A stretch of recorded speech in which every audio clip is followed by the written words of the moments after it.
जय हिंद, वंदे मातरम, भारत माता की जय। राष्ट्रवाद की बात प्रहार के साथ आप सभी का हार्दिक स्वागत। दोस्तों, आजादी के 75 साल बाद भी जहां एक तरफ अपना देश तरक्की के इतने आयाम गढ़ रहा है कि हम चंद्रमा पे भी जाके अपना झंडा गाड़ के आ गए, मगर देश में भ्रष्टाचार पे एक्शन के लिए मोदी जी ने कहा था, न खाऊंगा न खाने दूंगा।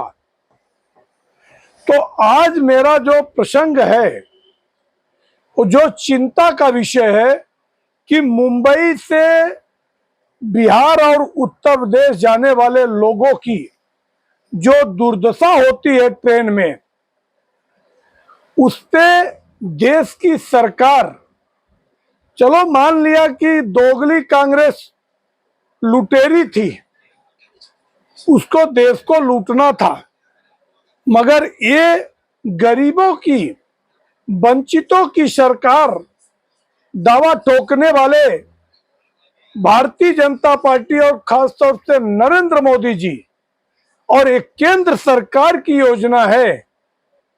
मगर आज ये जो 700-800 का टिकट 2500-3000 रुपए में लोग लेने के लिए मजबूर होते हैं, या फिर बेटिंग करा के भेड़ जैसा जो जाने के लिए लाचार होते हैं कि टॉयलेट के डिब्बे में भी भर भर के जाते हैं, ये नए भारत के लिए कितना चिंता का विषय है।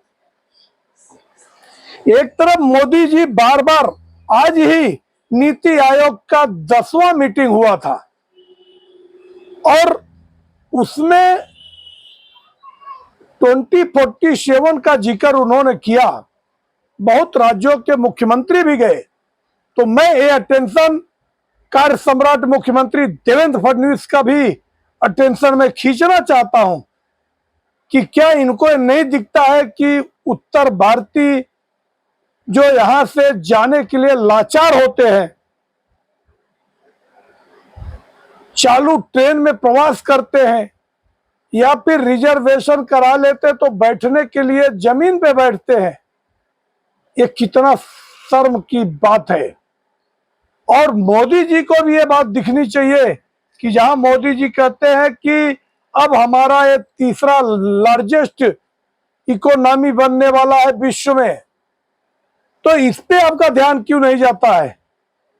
मान लिया, चलो आपने कहा था कि डॉलर के बराबर रुपया होना चाहिए, वो तो दूर की कौड़ी हुई, मगर ये ट्रेन का टिकट जो 700-800 रुपए का टिकट और 3000 रुपए में भी लोग लेने के लिए मजबूर हैं, इस पे सरकार का या यहाँ पे जो छोट भैया नेता बड़े बड़े मंचे पे बड़ी बड़ी तकरीरें देते हैं, केवल कोई जिम्मेदारी मिल गई तो बस बर्थडे मनाने पहुंच जाते, दूसरा उनका कोई काम नहीं है। ऐसे नेताओं पे भी हमें घिन आती है और देश के सिस्टम पे भी हमको घिन आता है कि ये कब सुधरेगा कि आदमी अपने मोबाइल से 700-800 का टिकट जब चाहे बुक कर ले। ऐसा टेक्नोलॉजी कब ले आएंगे नरेंद्र मोदी जी। और अगर आपके बस का नहीं है तो आपको कुर्सी छोड़ देना चाहिए। ये भी एक समस्या, जटिल समस्या है देश की ना, कि आज आपने कहा कि यूपीआई, आज ठेले रेहड़ी वाले भी अपने मोबाइल पे ले लेते हैं। आज जीपे और फोन पे हर किसी को यूज करने आ गया, मगर आज ये ओटीपी के माध्यम से लोग अपना टिकट निकाल लें, ऐसी टेक्नोलॉजी सरकार क्यों नहीं लाई। जबकि लॉकडाउन के टाइम पे ऐसी एक बड़ी डिमांड पूरे भारत से निकली थी कि जितने पेट्रोल पंप में काले पाइप लगे हैं, वो काले पाइप बदलकर सफेद पाइप लगा दिए जाएं। तो ये जहमत ये सरकार नहीं उठा पाई। केवल आप कहते हो कि मैं बड़े फैसले लेने के लिए जाना चाहता हूं और सिंदूर, मेरे शरीर में सिंदूर बह रहा है। ये कहने और करने में फर्क क्यों है? ये मुझे अफसोस की बात लगती है कि नरेंद्र मोदी जी को ये बात जरूर देखना चाहिए कि आपके इस थर्ड टर्म से पहले दो काम आपको जरूर करना चाहिए कि टिकटों की कालाबाजारी और दूसरा है पेट्रोल पंप में जो काला पाइप लगा हुआ है, ये कालाबाजारी बंद होना चाहिए। आपने तो हिम्मत नहीं कर पाए, जब हर चीज पे जीएसटी लगाए तो पेट्रोल और डीजल को जीएसटी में क्यों नहीं लेके आए? आपने उस समय तो कहा कि एक कांग्रेस की सरकारों ने विरोध किया, अब तो कांग्रेस की सरकार मात्र 3 राज्यों में है। आप हिम्मत करो, लेके आओ, आम जनता को उसका लाभ मिले। अगर आपको फिर से पूर्ण बहुमत की सरकार चाहिए 2029 में, तो आपको ऐसे कोई बड़े फैसले लेने पड़ेंगे मोदी जी।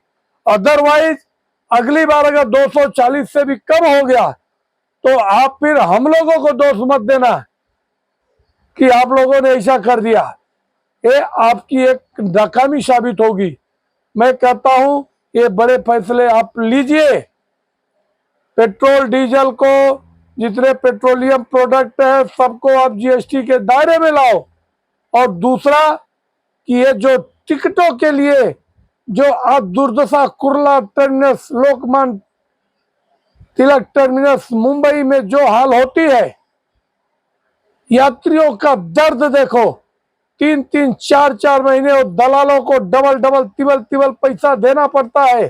ये अपने देश का सिस्टम कब बदलेगा और इस सरकार नींद से कब जागेगी? ये अफसोस का बात है।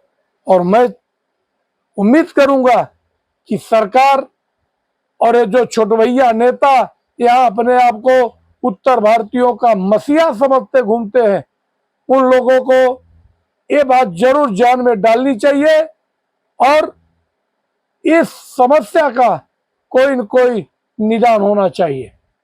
मैं सभी उत्तर भारतीयों से अपील करता हूं कि आप लोग अपने हक की लड़ाई लड़िए, फिर सरकार नींद से जागेगी।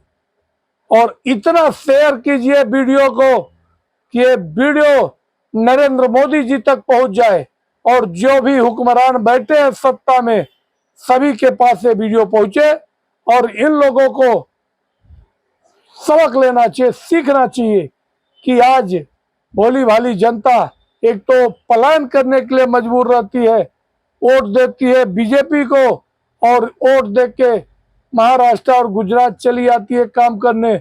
बाद में इतना धक्का बुक्की, टिकट भी कराते तो भी जमीन पे बैठते हैं। इसका निदान होना चाहिए। आप लोगों को अगर हमारा विश्लेषण अच्छा लगे, चूंकि ये जनहित का मुद्दा है और मैं जनहित के मुद्दों को उठाते रहता हूं, अगर आप लोगों को मेरे कंटेंट अच्छे लगे तो चैनल को सब्सक्राइब करें और अपने मित्रों को शेयर करें। जय हिंद, वंदे मातरम, भारत माता की जय। धन्यवाद।